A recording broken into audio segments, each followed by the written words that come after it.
All right, so now that we've discussed the Indians, let's move on to the actual settlers that were coming out here. Why did we want to come? Well, one thing was manifest destiny. Now, if you remember from your definitions, manifest destiny said that America should one day stretch from the East Coast to the West Coast, and this was God's will, okay? So, settlers, they moved out here to get land. Now, we have our next question here, MC, multiple choice question. Why was the West so wild? Okay, this is going to be a reoccurring question till the end of the chapter. We're going to cover it a lot of times. There's another question that says, what ended the Wild West? Which you should know one of those things is barbed wire by this point. Or maybe that's tomorrow's definitions. All right, settlers moved into Indian occupied areas outside of the influence of the United States government. This is one reason why it was wild. In essence, y'all, the places they were moving were not part of America yet. Therefore, there was no law and order. There is no police force to protect you. There is no army. You're moving out into the wilderness, into someone else's territory, and you're having to fight them for their land. That's one reason why the West was so wild. Second thing, laws and law enforcement grew slowly in each settlement. Okay.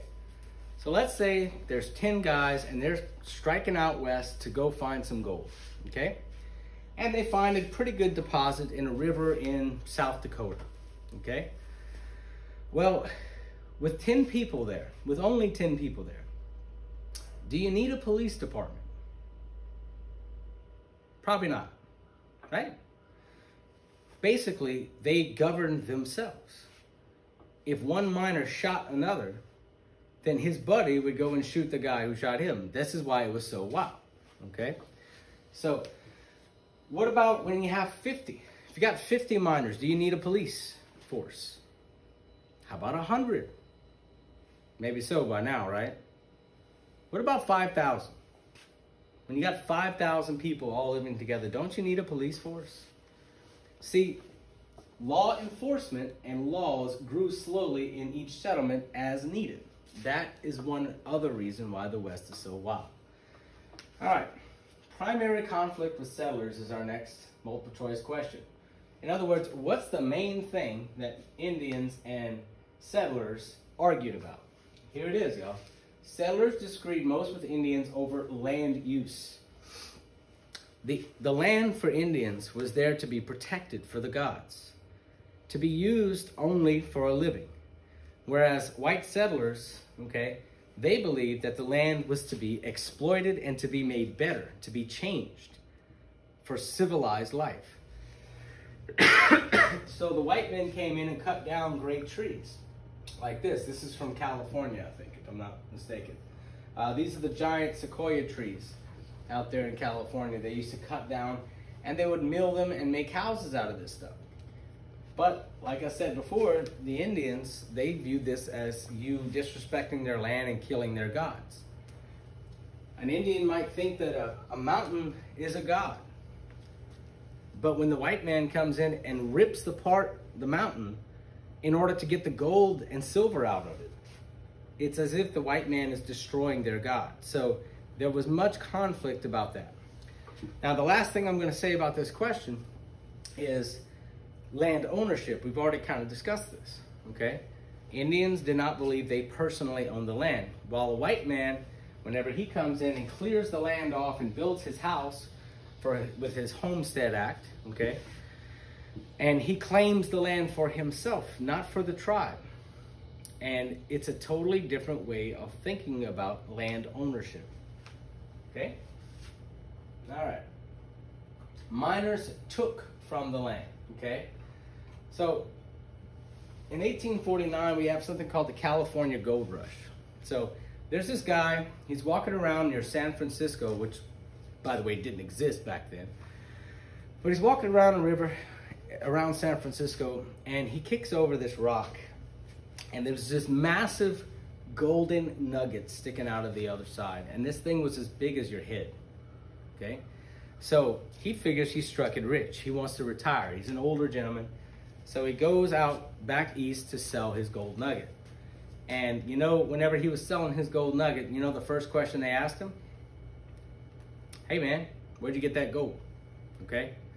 So he draws up a map, and within a year, there's 100,000 people or so living around San Francisco. This is actually what established San Francisco, okay, amongst many other things. So the California gold rush was on, okay? Colorado, there was a gold rush there at Pikes Peak, okay? So silver and gold, 1858. Pikes Peak, the mine is still open today at Pikes Peak. If you ever get to go to Colorado, I really recommend you go to Pikes Peak, okay? There is a train that goes all the way to the top of Pikes Peak. It's about 14,000 feet high. And even in the summer, it has several feet of snow. But be careful because the air gets very thin up there, okay? At the gift shop, they actually sell air canisters, and I had to buy a couple of them. So anyway, beautiful ride. You see a lot of wildlife there. You can see the mine from the top. And one thing that I found very surprising standing on the top of Pikes Peak is that you could actually see the curvature of the earth from the top of Pikes Peak, which is not something we get to see that often here in Louisiana. All right, so this is a picture, a random picture that's been colorized of some gold miners. They are panning for gold right there, okay? This is a sluice box back here. That's how they catch it, in little riffles, okay? By far the wildest town in the Wild West was Deadwood, South Dakota, okay? So, Deadwood is in the Black Hills of South Dakota, and this is a picture of Deadwood in after the first year. So, General George Armstrong Custer was actually killed at the Battle of Little Bighorn, but he was the youngest general ever in American history at the age of 24 during the Civil War. He was a rock star general, if you will. And what happened was, he's riding through the Great Plains and he's looking for Native Americans at the request of the government. And he's also looking for gold. So he's riding through this one valley in South Dakota and he finds gold in the river, a lot of gold. And this would one day become Deadwood. So he sent a message back to Congress. And his message was literally, there's gold in them there hills.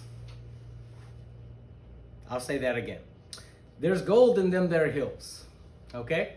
So once it was printed in the newspaper that there's gold in them there hills, then 10,000 people showed up in Deadwood within a year. This was the most wild place you can imagine. Deadwood was so deadly that one person was murdered every single day. Literally, in the first year, 365 people were murdered in a town of 10,000. So that's a horrible death rate. We'll get back to Deadwood, and we'll definitely get back to George Custer with that gold in them there hills, okay? That's gonna be covered in another part of the chapter. All right, farmers and ranchers were attracted by land and made a living by selling their goods to miners. They figured something out, farmers and ranchers did, okay? If I go out there as a miner, I may or may not find gold. I might be filthy rich, or I might be dead broke. However, every miner needs to eat. So, with the government giving away free land through the Homestead Act, many ranchers and farmers went out and surrounded these gold towns and started raising cattle and raising crops. And they would sell their crops to the gold miners at ridiculous rates, okay? So that brings me to the Homestead Act, okay? So the focus of this right here is that it was often the farmers and ranchers that got rich off of the mines, not necessarily the miners.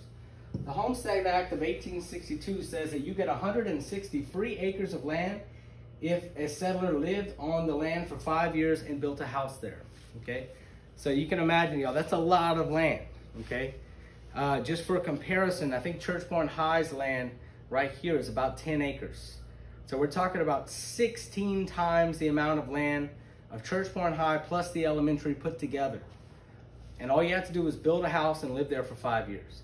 And once your 5 years was done, you could sell the land and do another Homestead Act if you like. And you could give that land to your son, or you can keep on and on and on. Some families built several homesteads, okay? All right. So let me see where we're at. Okay. All right. So one of the most iconic members of the Wild West was the Exodusters. We covered them in the vocabulary already. So these are young Southern African Americans that moved out west to claim their Homestead Act, and also they moved out west to get away from slavery, or the place of slavery, and their former masters. They viewed it as the Promised Land. And therefore, because they said it was the Promised Land for them, they named themselves after the Jews in Exodus in the Bible. Okay? All right, moving on. I'll tell you what, we'll go ahead and I'll go ahead and finish it. Okay. All right. So one of the settlers, one of the famous settler stories is the Donner Party. Okay, the Donner Party.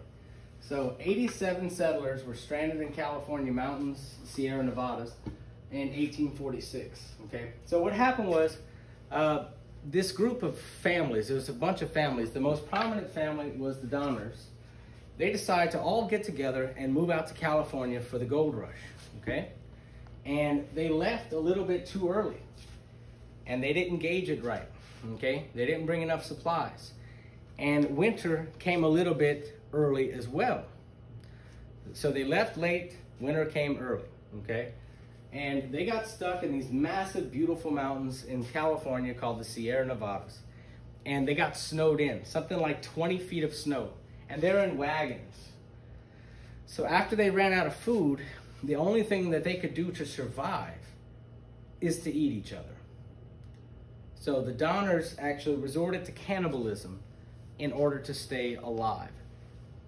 39 died, and most of the dead were eaten by their own families. So if you could imagine the horror of having to eat your little brother or little sister just to survive, or maybe your mom or dad, that's pretty messed up. This is the kind of hardships that American settlers had to endure. All right, another reason why the West was so wild, okay? Outlaws moved west to avoid capture by the government. So let's say you lived in New York City and you're in a card game and somebody cheats you and you end up shooting them in the face, and now you are a fugitive, you're a murderer. Well, back then there was no such thing as a social security number or a driver's license or anything like that. So what a lot of outlaws did is they moved out west and just changed their name. They just said, hey, I'm someone different, you know? And because of that, it was very easy for them to do so. However, when you have a bunch of criminals move into an area, it doesn't mean that they are going to give up their ways. So you had a lot of people that were not very good moral-wise, and they're moving out west, and they're bringing their bad morals and bad behavior with them. That's another reason why the West was so wild. Here's another reason. 5 to 10% of Western settlers were women. Well, that shouldn't make it bad, right? Except for this. If you've got one woman for every 20 men, how many men are going to be fighting over that woman? About half of these women were married. The other half, which is another reason why the West was so wild, the other half that were not married, they made money however they could. I'm not going to go into detail of explaining what that means, okay? Think about it a little bit, and if you have a question about that, ask your parents, okay? Or a friend. So they did what they had to make money in an environment where it's basically 20 to 1 as for male and female. So there's one path, one career path that these women could choose to make a lot of money. All right, I'll see you in the next video.